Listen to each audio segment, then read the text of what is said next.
2월 16일 오늘 맥체인 성경 읽기 창세기 49장, 욥기 15장, 누가복음 2장, 고린도전서 3장입니다. 새벽에는 고린도전서 3장 말씀 우리 함께 보고 기도하겠습니다.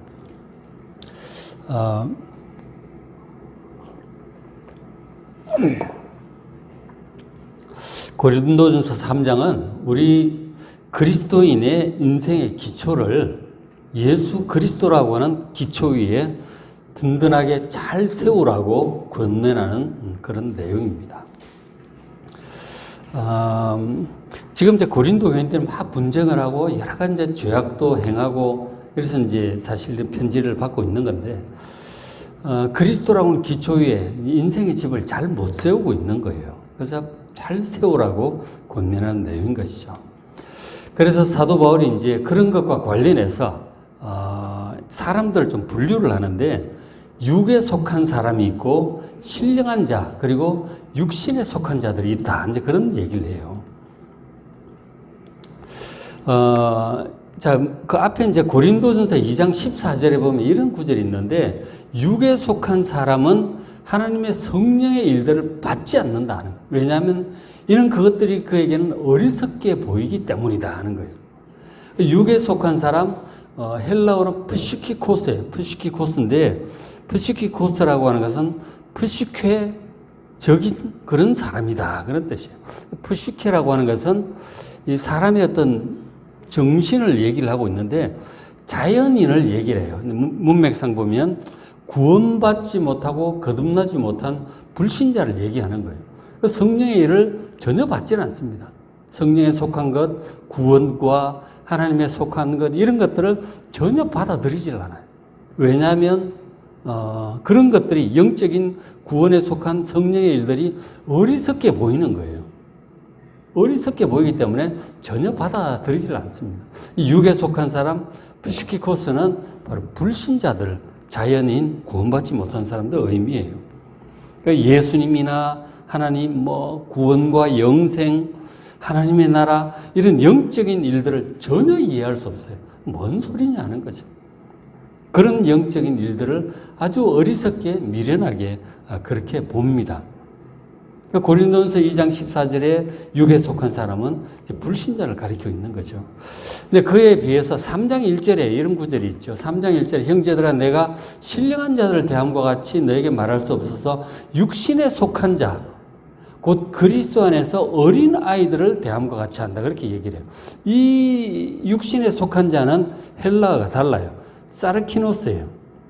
이게 사르크스적인 그런 사람을 얘기하는 거예요. 근데 이 사람들은 그리스도 안에 있는 사람들이에요. 예수 믿고 구원받은 사람들이라고. 근데 예수 안에 있긴 있는데 어린아이들과 같다 하는 거죠. 그러니까 2장 14절에 있는 이 불신자하고는 다른 거예요. 그건 완전히 전혀 받아들이지 않는 불신자고, 여기는 예수를 믿은 성도들이에요. 구원받은 사람들. 근데 어린아이들이다. 그래서 3절에 보면 너희는 아직도 육신에 속한 자다. 그래서 너희 가운데 시기와 분쟁이고 싸우고 간음도 행하고 파당도 하고 막 그런다는 거예요. 분명히 구원받았는데 그리스도 안에 있는데도 불구하고 어린아이들이고 육신에 속한 자들이다 하는 거죠. 그러니까 이제 이것은 어떤 사람이냐면 사르크스적인 사람인데, 사르크스라고 하는 것이 우리 육신의 살, 사르크스라고는 헬라가 살을 얘기해요. 이 고깃덩어리 육체를 얘기하는 것입니다. 그러니까 여기 3장 1절에 육신에 속한 자란 몸, 이 살 있죠, 살. 몸의 욕구를 따라가는 사람을 말하는 거예요. 비록 예수님을 믿고 구원을 받았지만 성령의 감동과 인도하심보다는 육신적인 욕구를 더 따라가는 그런 사람들인 것이죠. 우리가 이제 육신의 욕구가 다 있죠. 다 먹고자 하는 욕구도 있고, 일 안 하고 좀 편하게 가고자 하는 욕구도 있고, 자려고 하고, 성적인 욕구도 있고, 다 있죠. 그거 필요한 거예요. 우리가 먹지 않으면 굶어 죽어요. 먹는 일이라고 하는 게 상당히 수고스러운 일이잖아요. 밥을 하고 반찬을 하고 막 이렇게 수고스러운 일일 수 있어요. 근데 그것이 이제 배고플 때는 막 먹죠. 그러면 기분이 좋죠. 맛도 있고. 그게 이제 육신의 욕구라고 하는 게 우리한테 필요한 거죠. 필요한데 이것이 인생의 주인이 되어서는 안 되는 거죠. 우리가 몸을 관리를 하고 에너지를 얻고 필요한 만큼 적절하게 해야지, 먹는 것이 인생의 목표가 되어버리면 미식가들처럼 어디 맛있는 거 없나? 그 돌아다니는 게 인생의 목표다. 이렇게 되면은 이걸 거꾸로 되는 거죠. 성령을 따라 살아가는 것이 아니고 육신의 욕구를 따라 살아가는 거죠. 그리스도인도 그럴 수 있는 거예요. 육신의 욕구를 적절히 잘 다스려야 되는데 오히려 거기에 끌려다니고 육신의 욕구가 자기 인생의 주인이라면 이거는 정말 너무 육신적인 거죠. 그러나 신령한 사람들은 육신의 욕구를 필요적절하게 잘 컨트롤할 수 있는 거예요. 그러나 그렇지 못하고 육신의 욕구와 충동이 나면 그냥 이끌려가는 사람, 이거는 너무 육신에 속한 자, 그리스도 안에서 어린아이인 것이죠. 구별하실 수 있겠죠. 2장 14절에 그 사람들은 이 프시키코스는 이제 완전히 불신자고, 3장 1절에 육신에 속한 자는 예수를 믿었지만 육신적인 욕구에 끌려다니는, 성령의 감동보다는 거기에 더 끌려다니는 사람들이 이제 육신에 속한 자, 그리스도 안에서 어린아이인 것입니다. 하나님의 뜻을 알긴 알죠. 성경도 보고 설교도 듣고 이렇게 좀 알긴 아는데, 알면서도 자기 육신의 욕구를 더 이제 따라가는 거예요. 그러니까 그리스도 안에서 어린아이인 것이죠. 영적인 어린아이다 하는 거죠. 그 어린아이들 같은 경우는 젖이나 우유밖에 못 먹어요. 음식을 먹더라도 아주 제한적이죠. 채소 이런 것도 잘 못 먹고 입에 맞는 몇 가지만 이렇게 먹잖아요. 그 어린아이들이 이제 그런 것이죠. 그 젖이나 우유밖에 이제 못 먹는 경우가 많은데, 영적인 젖, 이게 먹기 좋은 것들이죠. 입에 맞는 그런 것들인데, 그런 것들이라고 하는 것은 부담 없이 좋은 내용들, 성경에 많아요. 하나님의 사랑과 자비, 얼마나 좋습니까? 우리의 용서, 우리를 용서해 주시고 또 용서해 주신다는 그런 말씀들, 예수님의 은혜와 사랑, 축복, 그렇죠? 기도 응답, 문제 해결, 위로와 평안, 아주 부담 없이 듣기 좋은 그런 말씀들이죠. 그런 것들이 영적인 젖, 우유 이런 것들이라고 볼 수 있겠습니다.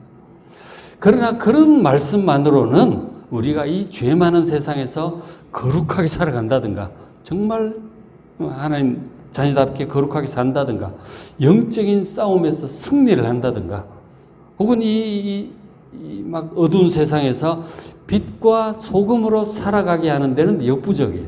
그것만 갖고는 안 된다는 것이죠.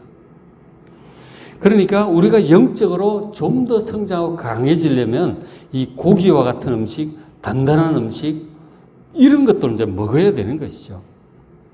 그런 것들이 죄에 대한 경고, 회개, 각종 죄악의 배후의 역사는 사탄의 역사, 영적인 싸움, 그런 것들, 그리고 영원한 천국에 대한 확실한 소망, 그것이 있기 때문에 죽음도 두려워하지 않는 담대한 믿음, 이런 것들이 있죠.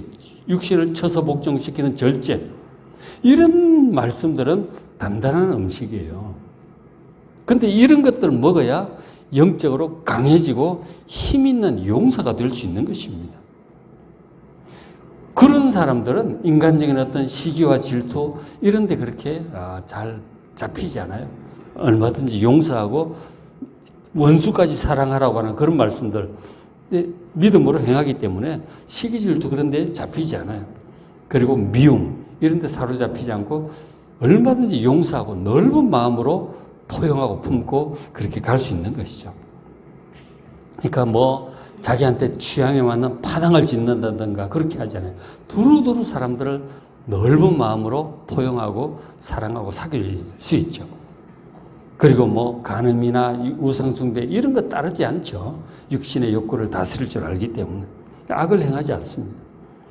그러니까 우리가 육신에 속한 자, 영적인 어린아이에 머물지 않고 강한 자, 용사, 정말 하나님의 뜻을 따라 세상을 구원하고 변화시킬 수 있는 능력의 사람, 그런 사람으로 살아갈 수 있도록 우리가 정말 단단한 음식도 먹고 성경도 좀 좋아하는 것만 보지 말고 골고루 보고 어려운 내용들도 보시고 재미없는 내용도 좀 보시고 원래 그런 걸 봐야 되는 것이죠.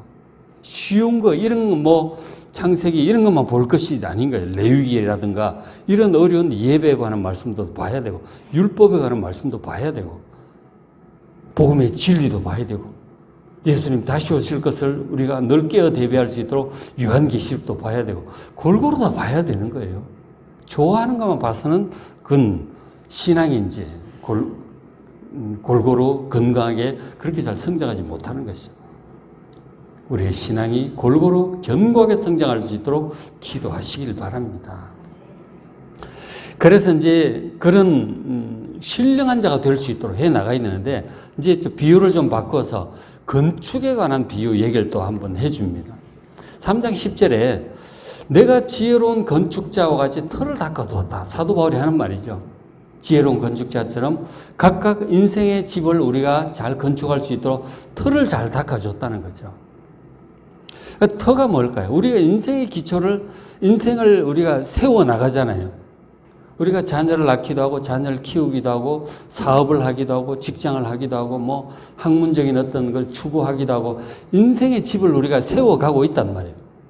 그 결과에 대해서, 인생의 집을 어떻게 세웠는지에 대해서, 결과에 대해서 하나님께서 심판하실 거예요.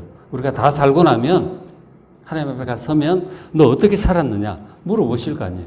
저는 이런 것들을 추구하면서 이런 노력을 냈고 저는 인생을 통해서 이런 결과를 남겼습니다.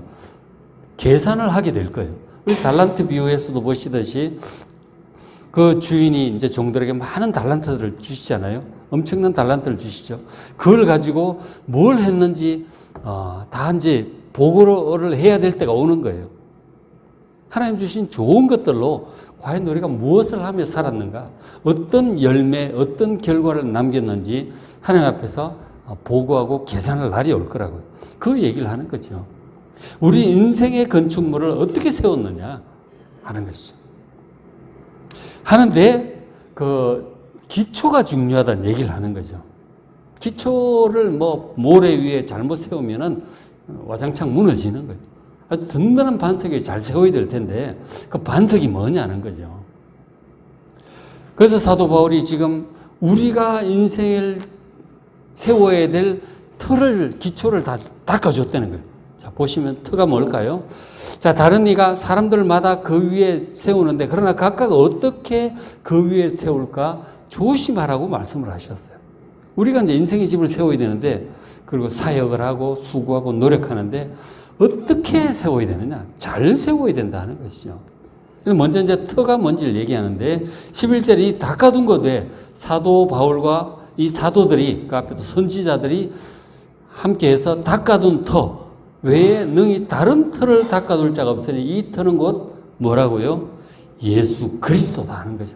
우리 인생의 기초는 반드시 예수 그리스도여야 합니다. 그래야 이 영구히 남는 건축물이 될 것이다 하는 거죠. 예수 그리스도가 아닌 다른 터는 때가 되면 다 와장창 무너지는 거예요. 예수 그리스도라는 터 위에 여러분의 인생을 건축하시길 바랍니다. 그리고 당연히 교회라고 하는 이 터는 예수 그리스도여야만 하죠. 예수님께서 베드로에게도 그렇게 말씀하셨잖아요. 베드로가 예수님을 향해서 주는 그리스도시요 살아계신 하나님의 아들이시라고 고백을 하잖아요. 이 터 위에 교회를 세우겠다고 예수님 말씀하셨어요. 근데 교회가 예수님이라는 터 위에 있죠. 근데 때때로 교회가 처음에는 예수님이라는 터 위에 세웠어. 그래서 하다가 세월이 흘러가면서 막 변질이 되기도 해요. 예수님 얘기는 점점 약해지고 다른 것들이 강해질 수가 있어요. 예를 들어서 어떤 작은 교회들은 다단계가 들어와가지고 이 목사님도 다단계하고 다 뭐 하다 보면 이게 예수님보다 다단계 중심으로 교회가 막 가는 수가 있어요. 그런가 하면 인간적인 어떤 친목회 비슷하게 막 가기도 하고 예수님보다 인간관계라든가 이런 게 더 중요해지는 거죠. 작은 교회들이 그럴 수 희한하게 변질될 수 있어요. 혹은 이단 신천지가 들어와가지고 그 예수님보다 이 이만희가 더 중요하게 되는 것이죠. 그런 것들이 있는 하나님에게도 마찬가지고 그죠. 그런 식으로 변질이 되는 거예요. 그러니까 이 정말 바른 터, 이건 예수 그리스도밖에 없습니다. 이 터는 누가 닦아두었는가? 이 바울과 함께 사도들이 이 터를 닦아둔 거예요. 우리가 이제 교회를 이렇게 세워 나갈 때 우리가 섬기고 있는 교회가 잘 세워지도록 늘 우리도 사역도 하고 기도도 하고 헌신도 하는데 이 터가 예수 그리스도라는 터 위에 바르게 잘 세워져야 되는 것이죠. 어떤 사람이어서도 안 되는 거예요. 저는 이제 어떤 그 개척교회도 보니까 교회가 막 어려워가지고 어느 한 분이 권사님이 돈을 내가지고 터를 사고 교회를 이렇게 지은 거죠. 그 교회 주인이 예수님이 아니고 그 권사님이더라고. 그 권사님 눈 밖에 벗어나면 그 목회자도 쫓겨나더라고. 그런 일들이 있어요. 누가 교회 주인이냐는 거예요. 어떤 사람이냐, 어떤 사상이냐, 어떤 뭐 교주냐, 이렇게 되면 희한하게 되는 거죠. 그 교회도 그렇고, 당연히 우리 인생의 기초도 그리스도인의 기초는 그리스도인 자체가 한 사람 성전이잖아요. 성령께서 가시는 성전인데, 우리 인생의 기초가 예수 그리스도 터 위에 잘 세워지길 바랍니다. 다른 터는 시간이 흐르면 나중에 와장창 다 무너져요. 예수 그리스도는 터 위에 잘 세워야 돼요. 자, 그런데 예수님이라고 하는 터 위에 기초 위에 인생을 건축을 하는데 좋은 재료로 세워야 된다는 거예요. 그죠? 그 겉보기만 좋은 것이 아니고 이게 지금 뭐 불이 나도 견딜 수 있는 거, 지진이 나도 견딜 수 있는 거, 홍수가 나도 견딜 수 있는 그런 아주 좋은 재료로 지어야 된다는 거예요. 아름답고 그리고 영원토록 지속될 수 있는 이 재료로 건축을 해야 돼요. 좋은 건축 재료가 무엇일까요? 사도 바울이 얘기를 해줍니다. 3장 12절 만일 누구든지 금, 은, 보석으로 세운 건축물도 있고 집도 있고 반대로 나무나 풀이나 짚으로 세우는 건축물도 있어요. 예수를 믿긴 믿는데 그 위에다가 금과 은과 보석으로 자기 인생의 집을 세우는 사람도 있어요. 그런 어떤 사람은 예수 그리스도 터 위에 나무나 풀이나 짚으로 세우는 사람이 있단 말이에요. 근데 뭐 어떤 날이 오느냐면 13절에 각 사람의 공적, 그 집이죠. 인생의 모든 수고와 결과물들이죠. 그것이 나타나는데 그 날이 있다는 거죠. 최후의 심판의 날이에요. 그날 하나님의 심판의 날이죠.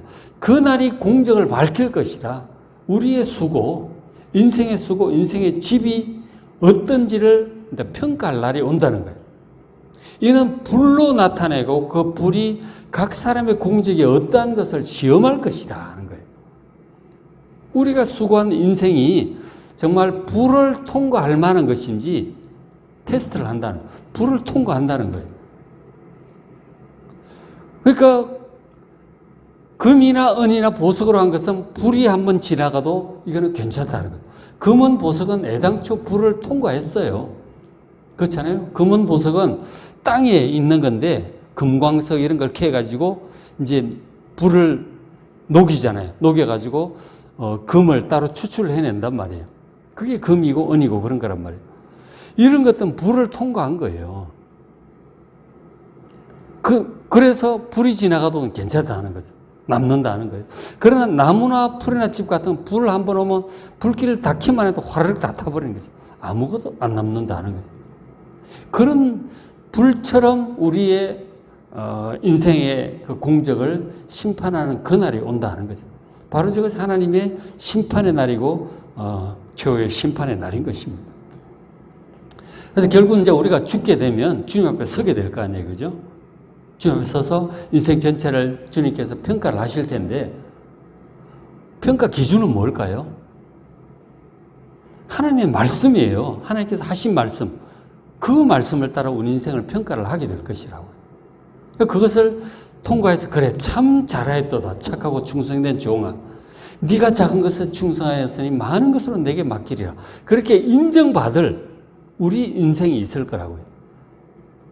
그것은 바로 하나님의 말씀에 따라 합당하게 일하고 섬기고 살아온 삶인 것이죠. 그것도 하나님께로부터 인정받는 것이고 그 인생의 공적은 영원히 우리의 면류관과 상급과 소유가 될 것을 믿으시기 바랍니다. 이 불을 통과하는 것이죠. 죽음의 불, 심판의 불을 통과해서 영원토록 아름답게 남아서 우리의 소유가 될 그러한 인생을 살아가는 여러분 되시길 바랍니다. 그러한 사역을 하는 여러분 되시길 바랍니다. 그러나 사람들 보기엔 아무리 그럴듯해 보여도 이 불 앞에서 죽음의 불, 하나님의 심판의 불 앞에서 다 타버릴 것들도 있다. 그런 것들은 아무 소용없는 거예요. 아무 소용없는 건 아니다. 그러니까 하나님의 심판의 불을 통과하지 못할 이런 헛수고를 하지 않는 여러분 되시길 바랍니다. 우리가 과거는 어떻게 살아왔던지 앞으로 어떻게 살아야 될지 정말 잘 생각해 봐야 되는 거죠. 내가 과연 해온 과거의 수고들 이런 것들이 하나님의 심판 앞에서 얼마나 인정을 받을까. 세상에서 인정받는 그런 수고들이 많이 있어요. 세상에서 돈을 벌고 많은 부동산을 갖고 출세를 하고 좋은 대학을 가고 좋은 직장을 하고 많은 것들 누렸다 할지라도 그런 것들이 하나님 앞에서 인정받을 수 있을까요? 그래 잘하였도다. 영원토록 남는 그런 고귀한 것들일까요? 아니면 죽음의 불과 함께 심판의 불과 함께 다 타버리고 없어질 그런 것일까요? 잘 생각해 봐야 되는 것이죠. 과연 내가 하나님 모른 수고들 이 결과들이 금과 은과 보석처럼 하나님께 인정받을 수 있는 그런 것일지 생각을 하면서 여러분 수고하시기 바랍니다. 기도하면서 말씀을 보면서 하나님 뜻에 합당한 수고를 하심으로 이 공적이 죽음을 통과하고 하나님의 심판의 불을 통과해서 영원토록 여러분의 소유, 면류관이 되기를 주의 이름으로 축원합니다. 하나님의 말씀에 합당한 그런 수고와 삶을 살아가는 여러분 되시길 바랍니다. 이런 이제 권면을 해주고 있는 거죠. 인생의 건축물, 내가 어떤 집을 짓고 있는가? 우리의 자녀들도 우리의 사실 그 열매잖아요. 우리의 가정, 우리의 주변에 있는 사람들, 이게 우리 인생의 열매라니까요. 하나님께로부터 과연 인정을 잘 받을 수 있을 것인가 생각을 하면서 헌신하고 수고를 하시길 바랍니다.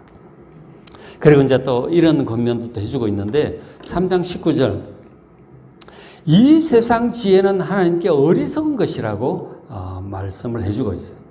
우리는 세상에 지혜가 많죠. 세상의 지혜라고 하는 것은 예를 들어서 사람들이 어떤 것을 지혜롭다고 합니까?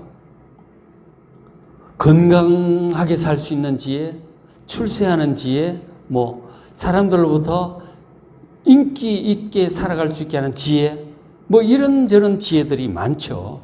마음을 평안하게 할 수 있는 지혜, 가정을 행복하게 할 수 있는 지혜들이 참 많아요. 그런 것들을 다 추구하죠. 근데 그런 세상에 속한 지혜들이 나름대로 도움은 되지만, 그러나 그런 것들이 심판의 불을 통과하게 할 수 없고 하나님 나라에 들어가게 할 수 없고 영생을 얻게 할 수 없습니다. 그런 것들을 아셔야 되는 것이죠. 세상의 지혜는 하나님 보시기엔 어리석은 거예요.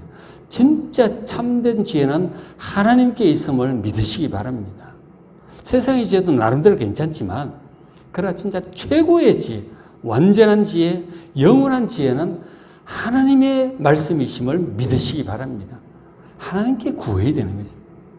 말씀을 통해서, 기도를 통해서 하나님의 지혜가 더욱 귀함을 하시고 그것을 따르시고 그 말씀을 따르시길 바랍니다. 그리고 또 하나 이제 지적을 해주는 것이 21절. 그런즉 누구든지 사람을 자랑하지 말라고 또 그렇게도 말씀을 해주고 있어요. 보면 바울파, 아볼로파, 케바파 그런 말들이 있었잖아요. 22절에도 그런 말이 나오지만 바울, 아볼로, 게바 다 너희의 것이라고, 우리 하나님의 자녀들의 것이라고 그렇게 말을 해주고 있습니다. 그게 무슨 뜻이냐면 고린도 교인들이 이제 지도자를 따라서 파당이 이렇게 나눠졌잖아요. 같이 예수를 믿긴 믿지만, 나는 이 우리 고린도 교회를 세운 사도 바울이 최고라고 생각한다. 바울파가 있는 거죠. 그런가 하면 새로 온 그 2대 목회자가 아볼로잖아요. 아볼로는 철학도 공부하고 말을 굉장히 잘하는 사람이에요. 아주 품이 있고. 그래서 이 바울은 좀 말도 잘 못하고 아볼로가 훨씬 좋다. 난 아볼로파다. 무슨 소리냐. 예수님의 직계 제자인 베드로, 게바가 베드로잖아요. 베드로파. 다 필요 없다. 나는 예수파다. 그리스도파다. 막 그렇게 파당이 나눠져 있는 거예요. 지금은 교회들도 이제 마찬가지죠. 그 사도 바울이 그 앞에서 그런 얘기를 했지만, 이거 바울이, 게바가 무슨 아볼로가 너희를 왜 십자가에 못 박혔느냐. 정말 중요한 분이 예수님이다. 우리는 그저 물 주는 사람일 뿐이다. 생명을 주시고 자라게 하시는 분 하나님이시다. 그러면서 하나님 중심으로, 예수 중심으로 하나가 되라고, 한 마음 한 뜻 한 말을 하라고 그렇게 권면을 하고 있거든요. 그 사람 중심으로 뭉치는 거예요. 예수님은 2차고 어느 장로파, 원로 목사파, 담임 목사파, 어느 장로파, 어느 권사파, 막 그렇게 그렇게 하지 말라는 것이죠. 그 각각 사람은 진짜 하나님 앞에서 한 부분을 맡아서 섬기는 사람에 불과해요. 정말 예수님이죠. 예수님이 중요한 것이지. 하나님이 중요한 거죠. 그러니까 21절에 그런 적 누구든지 사람을 자랑하지 말라는 거예요. 이단들 같은 경우는 특히 더 그래요. 정말 예수님보다 하나님보다 그 교주 중심으로 딱 똘똘 뭉쳐 있는 거예요. 그렇게 되면 안 되는 거죠. 예수님이 중요한 거라니까. 그러면은 그렇게 이단으로 빠지지도 않아요. 교주가 오히려 나중에 그러다가 신격화되고 하다 보면 교주가 재림한 예수가 되고 막 하나님 되고 성령님 되고 막 그러는 거예요. 그럼 문선명 같은 경우도 처음에 예수님 얘기도 하고 그랬단 말이에요. 하다가 나중에 보면은 예수님은 실패했다 이렇게 되는 거죠. 세상에 평화를 가져오는데 실패했다. 그 문선명이 다시 온 재림 예수인 것이죠. 문선명이 세상의 평화의 왕이라는 거예요. 예수님은 실패했고 문선명이 제대로 세상의 평화를 가져온다는 거예요. 그런 식으로 신격화가 되어가는 거죠. 사람을 의지하고 예수님보다 더 의지하면 그렇게 되는 거예요. 그런 적 누구든지 사람을 자랑하지 말라. 정말 우리가 자랑하고 믿고 의지해야 될 분은 예수님이시고 하나님이신 거죠. 그렇죠? 세상 지혜보다 하나님의 지혜, 하나님의 말씀이고 어떤 사람보다 예수님이신 거예요.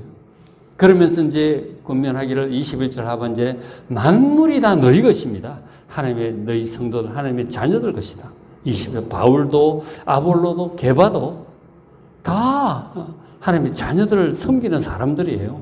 그리고 온 세계가 그렇고 생명의 사망, 살든지 죽든지 이것도 하나님의 자녀들을 위해서 우리가 이 땅의 생명도 주어졌고 죽기도 하는 거예요. 그리고 지금 우리가 살아가는 것도 앞으로 올 이 새하늘과 새 땅 이런 것들 전부 하나님의 자녀들의 것인 거예요. 다 우리를 위해서 이 모든 것들을 주신 거라니까. 하나님께서. 그리고 우리 하나님의 자녀들은 23절 너희는 그리스도의 것이고 우리의 주인은 그리스도시고 그리스도는 하나님의 것입니다. 이렇단 말이에요. 뭘 세상에서 썩어질 그런 것들을 구하겠습니까? 누구를 자랑하고 누구를 의지하겠어요? 하나님을 자랑하시고 하나님을 의지하시고 예수님을 사랑하고 자랑하시길 바랍니다. 그리고 모든 걸 우리를 위해서 주셨어요. 우리의 구원과 성장과 그리고 영원한 우리의 소유, 우리의 나라를 위해서 이 모든 것들을 주시고 다 사용하시고 그리고 다스리고 계심을 믿으시길 바랍니다. 모든 게 우리 거라니까요. 하나님께서 그렇게 하고 계시고 그렇게 되어 가는 것입니다. 그래서 오늘 말씀을 의지해서 정말 헛된 그런데 더 믿거나 의지하거나 그것을 위해서 살아가지 마시고 예수 그리스도 터 위에 말씀에 합당한 좋은 금과 은과 보석과 같은 재료로 그리고 세상 지혜보다 하나님의 지혜, 사람들보다 예수님을 더 믿고 따름으로 정말 영원한 인생의 건축물을 잘 짓는 여러분 되시기를 주의 이름으로 축원합니다. 자, 오늘 맥힌 성경 읽기 창세기 49장, 욥기 15장, 누가복음 2장, 고린도전서 3장 말씀 잘 읽으시고 은혜 많이 받으시기 바랍니다.